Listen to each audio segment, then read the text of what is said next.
Dr. Jake Morrison wiped sweat from his forehead as he walked through the thick forest. The air on Kepler 442c was heavy and warm, making every step feel like work. His medical bag bounced against his hip with each movement. The trees around him were tall and strange, with purple leaves that made odd sounds in the wind. Jake had been on this moon for 3 weeks now. The USS Meridian sat in orbit above, waiting for the science team to finish their work. Jake was here as the field medic, but most days he helped collect samples and study the local life. The Vilethrim lived on this moon, and humans needed to learn about them. The Vilethrim were dragon-like beings. They stood on 2 legs like humans but had scales, wings, and long tails. Most were bigger than humans with sharp teeth and claws. They breathed fire and could fly short distances. Until recently, humans and Vilethrim had fought wars. Now they had a peace treaty, but it was weak. Both sides watched each other carefully. Jake stopped near a cluster of blue flowers. He pulled out his scanner and pointed it at the plants. The device beeped as it recorded data about the flowers. This was routine work, but Jake liked being useful. On the ship, he mostly sat around waiting for someone to get hurt. Here, he could help the science mission. A sound made him look up. It was faint but different from the normal forest noise. Jake listened carefully. There it was again, a weak chittering sound like small animals in pain.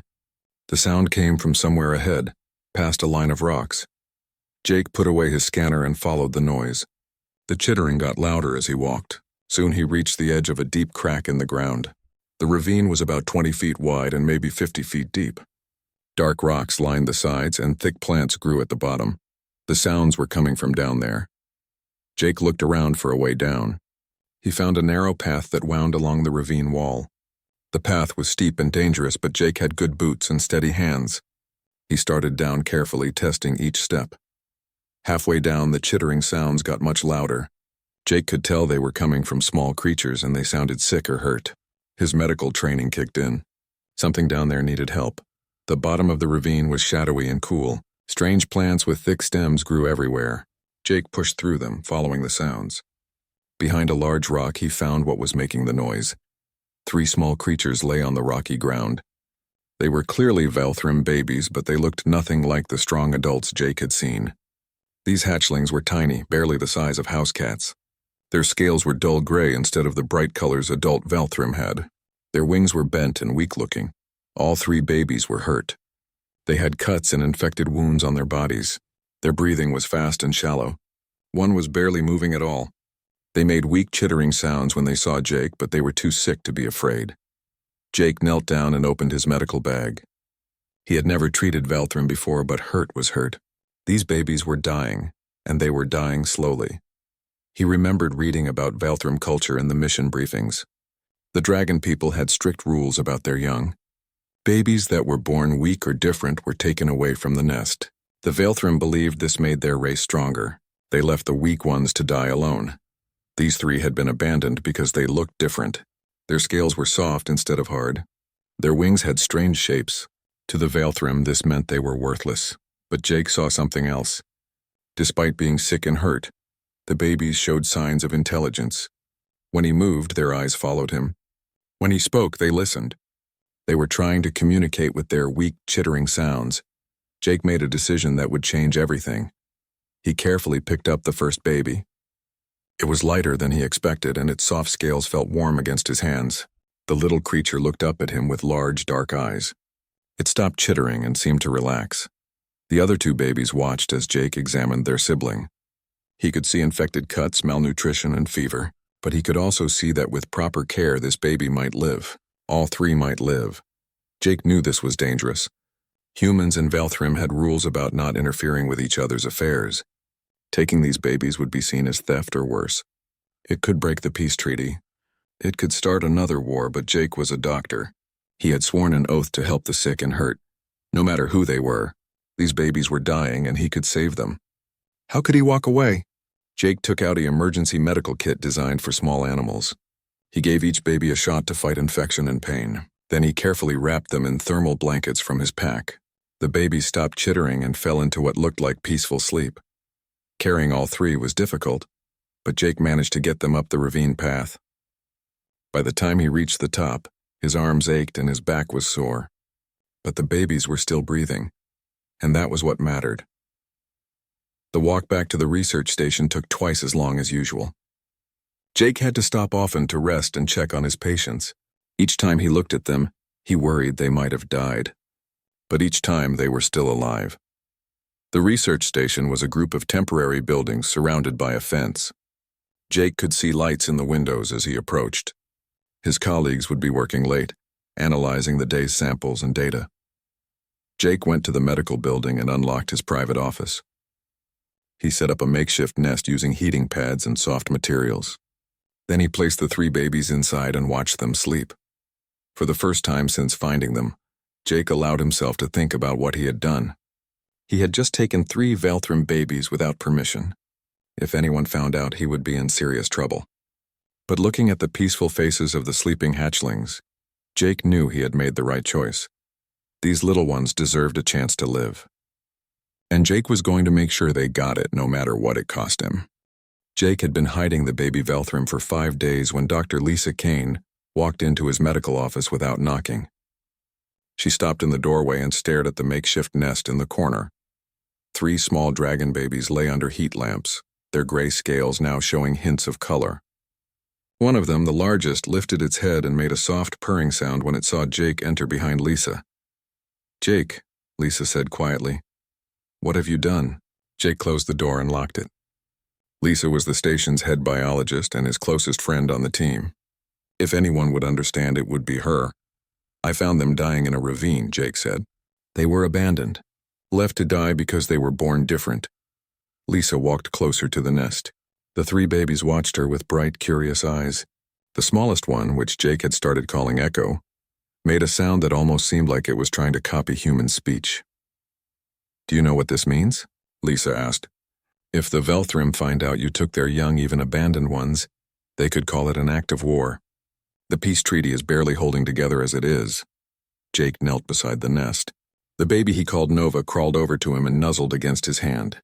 Its scales were soft and warm, nothing like the hard armor of adult Velthrim. "Look at them, Lisa," Jake said. "Really look at them. They're not the weak failures their people think they are." Lisa crouched down and studied the babies more carefully. She was a xenobiologist, trained to notice things others might miss. After a few minutes, her expression changed. "Their scale structure is different," she said, "and their wing configuration. This isn't weakness, it's adaptation." "That's what I thought too," Jake said. "I've been running tests for the past few days. Their soft scales are incredibly sensitive to electromagnetic fields, and their modified wings have structures I've never seen before." The baby Jake called Spark waddled over to a small device Jake had left near the nest. It studied the device for a moment, then used its tiny claws to turn it on. The device was a puzzle box designed for testing animal intelligence. Most Earth animals needed days to figure it out. Spark solved it in minutes. "That's impossible," Lisa whispered. "Velthrim young aren't supposed to show complex reasoning for months." "These 3 have been showing it since day 2, Jake said. "Echo has started copying words I say. Nova recognizes my footsteps and gets excited when I come in. And Spark has figured out how to open every container in this room." Lisa sat down hard in a chair. "Jake, do you understand what you've discovered? If these traits are genetic, if other abandoned Velthrim young have similar abilities, then their species has been killing off its most advanced members for generations." "I know," Jake said, "but right now I'm more worried about keeping these 3 alive." Taking care of the babies had been harder than Jake expected. Normal Velthrim food made them sick. Human food was even worse. Jake had to create a special nutrient paste that could be absorbed through their sensitive scales. He fed them by hand every few hours, even at night. The babies also needed specific temperature and humidity levels. Jake had built them a healing chamber using medical equipment and environmental controls. It worked, but it was obvious the setup was temporary. "How long can you keep this secret?" Lisa asked. "Not much longer," Jake admitted. "Commander Ross is already asking questions about why I'm spending so much time in the medical building. And the next supply run includes a full inspection of all facilities." Nova made a distressed sound and crawled closer to Jake. The baby seemed to sense when Jake was worried or upset. All 3 babies had bonded with him in ways that surprised Jake. They treated him like a parent, following him around the room when he let them out of the nest. "There's something else," Jake said. "I think they understand more than they should." When I talk about sending them back to the Velthrim, they get agitated. When I mention the ravine where I found them, they huddle together and make frightened sounds. Lisa watched Echo try to mimic the sound Jake made when he said the baby's name.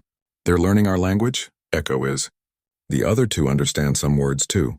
They know their names, they know mine, and they recognize danger words. This changes everything, Lisa said. If the Velthrim knew their abandoned young could develop this level of intelligence, it might change their whole culture. Or it might make them more determined to eliminate the differences, Jake said. Fear of change is a powerful thing.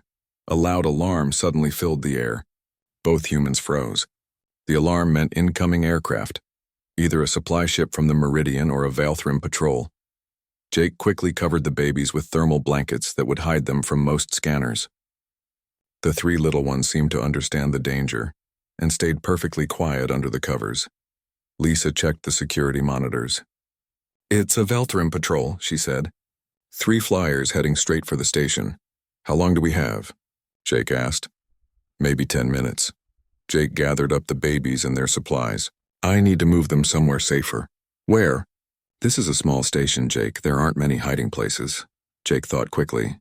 The old storage room in Building C. It's not on the standard inspection route, and I can set up life support there. They worked fast, moving the babies and their equipment to the storage room. Jake set up the heating system while Lisa arranged the nest. The babies seemed to understand they needed to stay quiet and hidden. Nova looked up at Jake with what seemed like understanding in its large eyes. The baby made a soft sound that almost sounded like it was trying to say Jake's name. I'll come back as soon as it's safe, Jake whispered. The Velthrim patrol landed just as Jake and Lisa returned to the main building. Through the windows, they could see 3 adult Velthrim in ceremonial armor walking toward the station entrance. Commander Ross met them at the door. Jake and Lisa joined the other staff members in the main lab, trying to look like they had been working normally. The lead Velthrim was huge, even by their standards. His scales were deep red with gold markings and his eyes glowed with inner fire. When he spoke, his voice rumbled like distant thunder. I am Warlord Kethrix, he said in accented English. We conduct routine inspection of human activities on this world. Commander Ross nodded politely. Of course, Warlord. We welcome your inspection. We have nothing to hide. Jake tried to keep his expression neutral, but his heart was beating fast. In the storage room, 3 baby Velthrim were hidden just a few hundred feet away from their own kind. If they were discovered, it would be disaster for everyone. The inspection began, and Jake could only hope that Nova, Spark, and Echo would stay quiet and hidden until the danger passed. He had saved their lives once. Now he needed to protect them from discovery, even though it meant lying to beings who could burn down the entire station with their breath. The babies had changed from dying creatures into intelligent, affectionate companions. They trusted Jake completely, and he would not let them down, no matter what the cost. The inspection had lasted 2 hours. Jake felt like each minute was a year as Warlord Kethrix and his warriors walked through the research station. They checked equipment, reviewed data files, and asked many questions about human activities on the moon. Jake stayed calm on the outside, but inside he was terrified. 3 times the Velthrim patrol came close to the storage building where the babies were hidden. Each time Commander Ross managed to direct their attention elsewhere. Finally, the patrol finished their inspection and flew away. Jake waited another hour before going to check on Nova, Spark, and Echo. When he opened the storage room door, all 3 babies rushed to him, making happy chittering sounds. I know, Jake said softly, picking up Nova. I was scared too. Over the next few days, Jake noticed big changes in the babies. They were growing fast, already twice the size they had been when he found them. Their scales were getting brighter and harder. Novas were turning a deep blue color, Sparks were becoming bright orange, and Echoes were shifting to silver white. But the most amazing change was in their intelligence. Echo could now say several human words clearly, including Jake's name, hungry, danger, and home. Nova had learned to open simple doors and containers. Spark could solve complex puzzles faster than most adult humans. The babies had also become deeply attached to Jake. They followed him everywhere he would let them. When he left for too long, they made sad crying sounds until he returned. They had imprinted on him as their parent, something that usually only happened with their own kind. Lisa visited every day to study the babies and help Jake care for them. She was amazed by their development. "They're learning faster than any young creature I've ever studied," she told Jake. "Their brain activity is off the charts. And look at this." She showed Jake some readings from her scanner. "Their electromagnetic sensitivity is incredible. They can detect energy patterns that our best equipment can barely measure. And their modified wings, I think they might actually be designed for flight in space, not just in atmosphere." Jake watched Spark carefully arrange some small objects in a complex pattern. The babies seemed to be conducting some kind of experiment. "The Valthrim have no idea what they're throwing away," Jake said. That afternoon, Commander Ross called Jake to her office. She was a tough woman with gray hair and sharp eyes. She had run military operations on a dozen worlds and was known for following rules exactly. "Dr. Morrison," she said, "I need to ask you some direct questions." Jake sat down, trying to look relaxed. "Of course, Commander. You've been spending unusual amounts of time in the medical building. Your supply requests have included items that don't match normal medical needs. And twice in the past week, other staff members have heard strange sounds coming from areas where you've been working." Jake's mouth felt dry. "I've been conducting some research on local wildlife. Nothing that interferes with the main mission." "What kind of research?"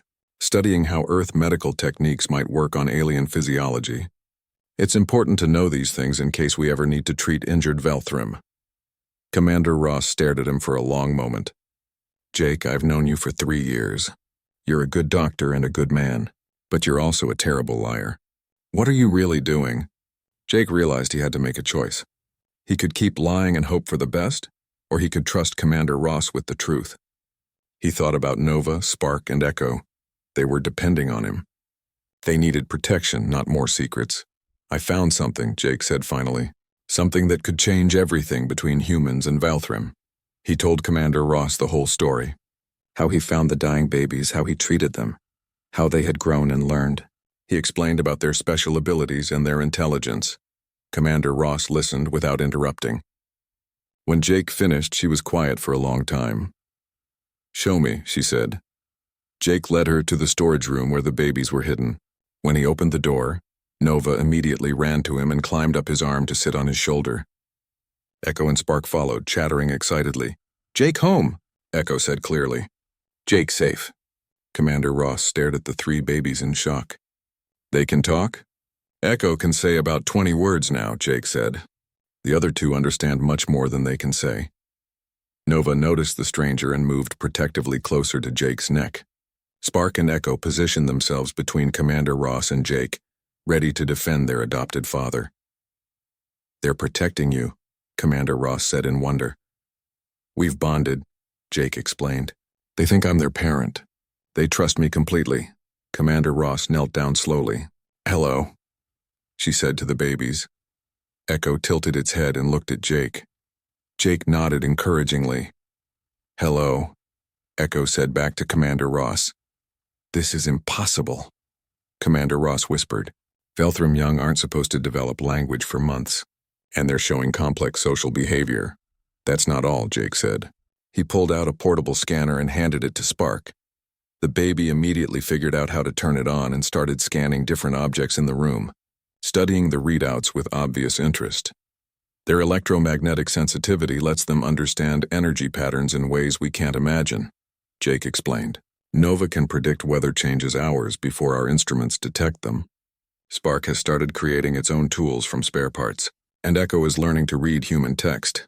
Commander Ross stood up slowly. "Jake, do you understand what you've done? You've proven that the Valthrim have been killing their most gifted children for generations. This could destroy their entire cultural foundation, or it could help them become something better," Jake said. "It could also restart the war. If the Valthrim leadership sees this as an attack on their traditions, they might decide that humans are too dangerous to tolerate." Jake felt Nova's small claws grip his shirt tighter. The baby had learned to recognize tension in Jake's voice. "So what do you recommend?" Jake asked. "I recommend you return these babies to Valthrim territory immediately, before the situation gets completely out of control." "No," Jake said firmly. "I won't send them back to die. They won't die now. They're healthy and strong. They'll die because they're different, Because they don't fit the Velthrim idea of normal. These babies have missed the critical bonding period with their own kind. If I return them now, they'll be seen as contaminated by human contact. They'll be killed for sure. Echo made a distressed sound and moved closer to Jake. The baby had learned enough human words to understand they were talking about sending the babies away. Jake, stay, Echo said urgently. Echo, stay, Jake. Commander Ross looked at the 3 babies clinging to Jake. They really see you as their parent, and I see them as my responsibility. I saved their lives. I can't throw those lives away now just because it's politically convenient. This isn't about convenience, Jake. This is about preventing a war that could kill millions. Nova suddenly made an alarmed, chittering sound and pointed toward the door. A moment later, Jake heard footsteps approaching the storage room. Someone's coming, Commander Ross said. The footsteps stopped right outside the door. Then came a voice that made Jake's blood run cold. Open this door immediately. I know what you are hiding in there. It was Warlord Kethrix. The Velthrim patrol had returned and somehow they had discovered the baby's location. Jake looked at Nova, Spark, and Echo. The 3 little ones pressed closer to him, sensing the danger. They trusted him to protect them, but Jake had no idea how he could possibly keep them safe now. The most dangerous moment of their lives had just arrived. The storage room door exploded inward as Warlord Kethrix forced his way inside. His massive form filled the doorway, red scales gleaming with rage. Behind him stood 2 other Velthrim warriors, their weapons ready. Jake instinctively moved to shield the babies, but there was nowhere to hide. Nova, Spark, and Echo pressed against him, making frightened sounds. They had never seen adult Velthrim before, and the massive creatures terrified them. You have stolen children of the Velthrim, Kethrix growled, his voice like rolling thunder. This is an act of war against our people. Commander Ross stepped forward.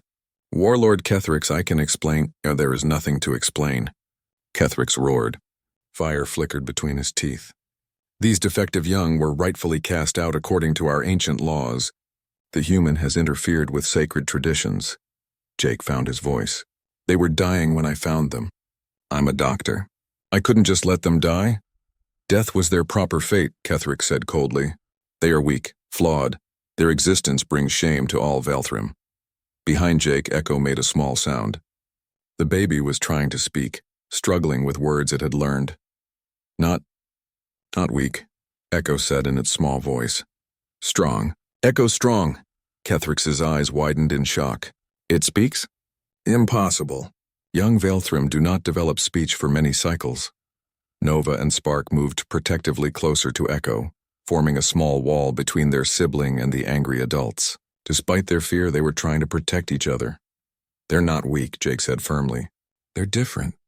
They have abilities your people have never seen because you kill anyone born with these traits. Lies, Kethrix snarled. I see only diseased creatures that should have died as nature intended. Jake pulled out his scanner and activated it. Spark immediately noticed the device and reached for it, making excited chittering sounds. Watch, Jake said, handing the scanner to Spark. The baby dragon took the device and quickly figured out its controls. Within moments, Spark was scanning the room's energy patterns and studying the readouts with obvious understanding. Kethrix stared in disbelief. This is not possible. Nova suddenly made an urgent warning sound and pointed at the wall.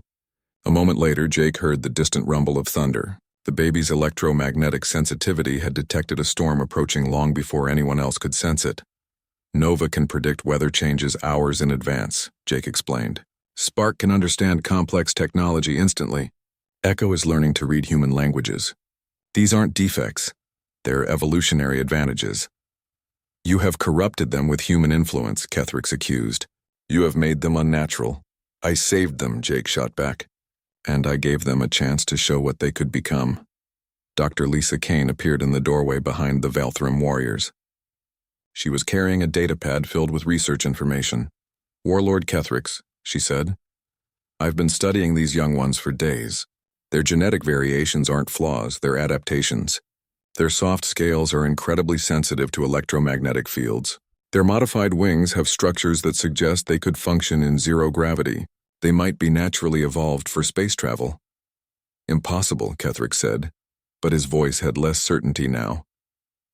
Lisa activated her data pad and showed him brain scans of the 3 babies. Their neural development is far advanced beyond normal Velthrim young. They're processing information and solving problems at adult levels. Spark noticed the data pad and made interested sounds. Lisa handed it to the baby, who immediately began swiping through the screens and studying the images. "Look at Spark learning to use that device," Lisa said. "No training, no instruction. Pure intuitive understanding of technology." Kethrix watched Spark manipulate the data pad with growing amazement. Even adult Velthrim struggle with human technology. Because their scales are too hard to interface properly with sensitive electronics, Lisa explained. These babies' soft scales let them interact with energy fields in ways hard-scaled Velthrim cannot. Echo had been listening to the conversation carefully. Now the baby looked up at Kethrix and spoke clearly. "Echo not broken," the baby said. "Echo different. Different good." The words hit Kethrix like a physical blow. He stared down at the small creature that dared to contradict ancient Velthrim law. Commander Ross received an urgent message on her communicator. She listened, then looked grim. "Warlord Kethrix, I've just received orders from Earth Command. Admiral Wright is on her way with a full diplomatic team. Her orders are to maintain peace with the Velthrim at any cost." "Good," Kethrix said. "She will return these stolen young to us for proper disposal." "No," Jake said desperately. "You can't kill them. They're innocent. They're children. They are contaminated," Kethrix replied. "They have been exposed to human ways. Even if they were acceptable before, they are not acceptable now." Nova made a distressed sound and climbed onto Jake's shoulder. The baby wrapped its small arms around Jake's neck, seeking comfort. "Jake, protect," Nova said softly. It was the first time the baby had spoken, and its voice was musical and clear. Kethrix stepped back as if struck. "2 of them speak now."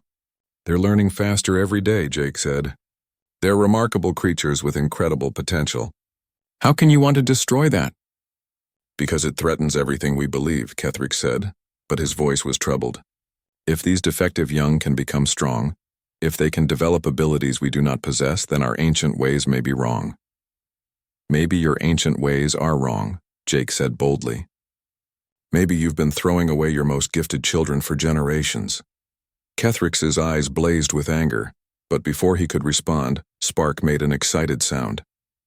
The baby had been studying Lisa's data pad and had apparently discovered something interesting. Spark showed the pad to Nova and Echo, chittering rapidly in what sounded like their own language. The 3 babies seemed to be having a complex conversation about what Spark had found. "They're communicating with each other at an advanced level," Lisa observed. "They're sharing information and reaching conclusions together." Echo looked up at Kethrix and spoke again. "Files say Velthrim young learn slow. We learn fast. We special." Kethrix stared at the 3 babies in growing confusion. Everything he had believed about defective young was being challenged by what he saw. "I must think," he said finally. "This changes nothing, but I must think." Jake felt a surge of hope. If Kethrix was willing to consider new ideas, maybe there was a chance to save Nova, Spark, and Echo. But that hope died when Commander Ross received another message. "Admiral Wright has arrived in the system," she announced. "She's demanding an immediate conference to resolve this situation. She's bringing orders that will settle this matter once and for all." Jake looked down at the 3 babies who trusted him completely. They had no idea that their lives hung in the balance of a political decision. They only knew that Jake had saved them and would protect them. But Jake was beginning to fear that protection might be beyond his power. Admiral Wright had a reputation for making hard choices to maintain peace. If sacrificing 3 baby dragons would prevent a war, Jake suspected she would not hesitate to give that order. The final confrontation was coming, and Jake had no idea how to win it. Admiral Wright arrived at the research station with a full diplomatic escort. She was a stern woman with silver hair and cold eyes who had ended 3 interstellar conflicts through tough negotiation. Jake had heard stories about her decisions. She always chose the option that saved the most lives, even if it meant sacrificing the few. The meeting took place in the station's main conference room. Admiral Wright sat across from Warlord Kethrix, with Commander Ross and other officials filling the remaining seats. Jake stood at the back of the room, not invited to participate but allowed to observe. Nova, Spark, and Echo were locked in a secure room nearby. guarded by both human security and Velthrim warriors. Jake had been allowed to say goodbye to them before the meeting began. All three babies had sensed his distress and clung to him, making worried sounds. "The situation is simple," Admiral Wright began. Dr. Morrison interfered with Velthrim cultural practices by taking abandoned young. "This action threatens our peace treaty. To maintain good relations, we will return the young creatures to Velthrim custody immediately." "Acceptable," Ketherick said with satisfaction. "The defective young will be properly disposed of according to our laws." Jake stepped forward without permission. "Admiral, you can't condemn them to death. They're innocent children with extraordinary abilities." "Dr. Morrison," Admiral Wright said coldly, "you created this problem through unauthorized actions. The needs of millions outweigh the lives of three creatures." "They're not just creatures," Jake said desperately. "They're intelligent beings with the potential to bridge our two species." "Enough," Admiral Wright declared. "The decision is made. Security will escort you to collect the young creatures for transfer." Jake felt his world collapsing. Everything he had done to save Nova, Spark, and Echo would be for nothing. They would die because he had failed to protect them. But as the security team moved toward the door, alarms suddenly filled the station. Emergency lights flashed red as the automated systems detected an immediate threat.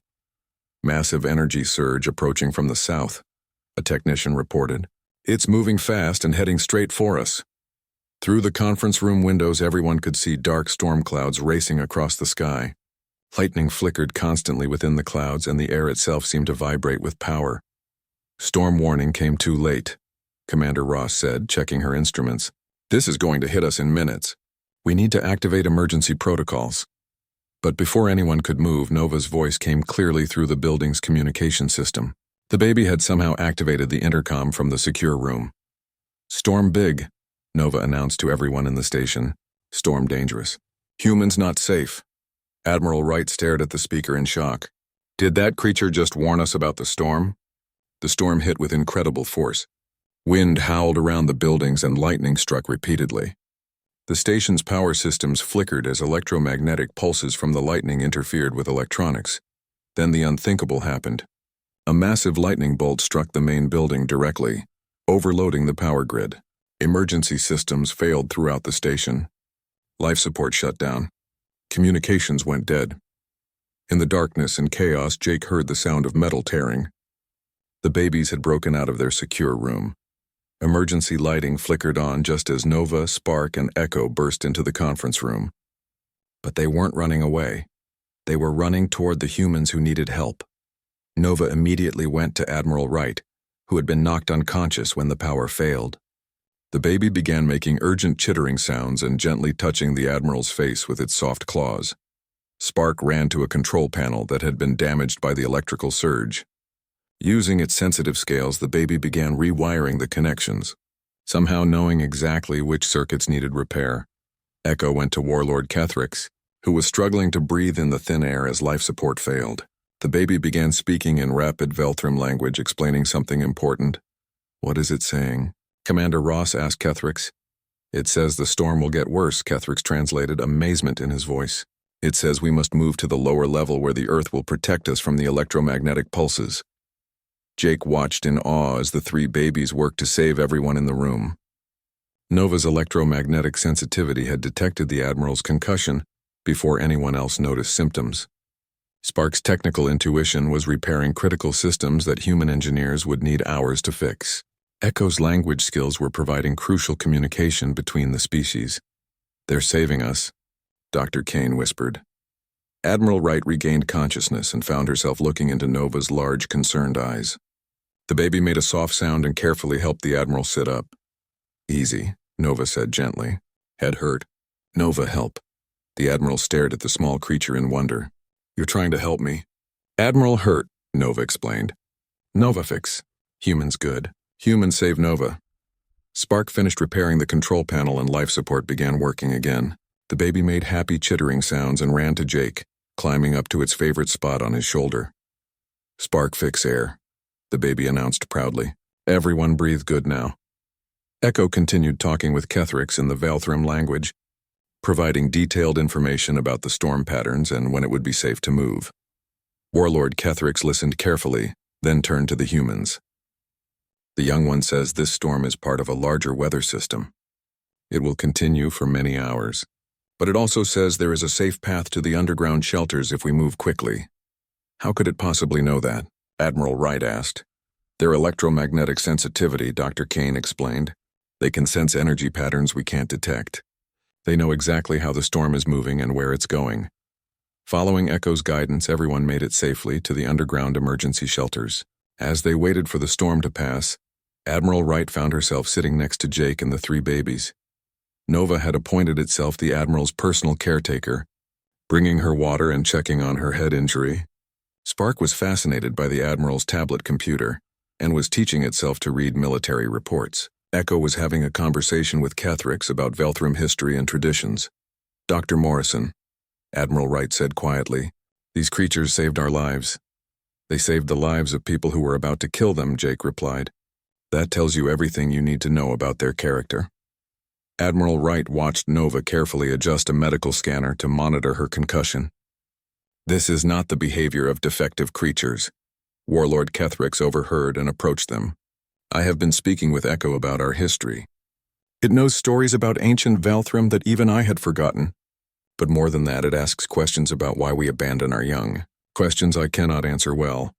Echo want to understand, the baby said, looking up at Kethrix. Why Velthrim throw away children? Children just different, not bad. Kethrix looked down at the small creature that challenged everything he believed. I begin to think you may be right, young one. Admiral Wright made her decision. When this storm passes, I'm calling off the transfer order. These young creatures have proven their value to both species. Dr. Morrison, you will continue caring for them, but under official diplomatic protection. What about our laws? Kethrix asked. Perhaps your laws need changing, Admiral Wright replied. If these abilities exist in other abandoned young, your people might be throwing away incredible gifts. Echo looked up at Kethrix hopefully. Maybe save other babies? Echo help find? Kethrix was quiet for a long moment. Then he knelt down to Echo's level. Perhaps, young one. Perhaps we can try. Years later, Jake watched Nova pilot the first joint human Velthrim spacecraft, its soft scales interfacing perfectly with the ship's electromagnetic controls. Spark had revolutionized technology for both species, creating devices that worked through bioelectric fields rather than mechanical interfaces. Echo had become the first ambassador between humans and Velthrim, helping both peoples understand each other. The three babies Jake had found dying in a ravine had grown into the most important figures in interstellar relations. They had proven that being different wasn't a weakness, it was evolution in action. But more than that, they had shown both species that compassion could change the world. Jake's simple refusal to let three babies die had opened a new era of cooperation and understanding. Sometimes the most important moments in history began with one person deciding to help. No matter what the cost, Jake had saved 3 lives in a ravine, and those 3 lives had gone on to change everything. As he watched his adopted children work together to build a better future for all species, Jake knew that every risk had been worth it. The bond between different peoples could be stronger than the fear that divided them, and sometimes all it took was one person willing to care for those that society had thrown away. The universe was bigger and more wonderful because Nova, Spark, and Echo were alive to explore it.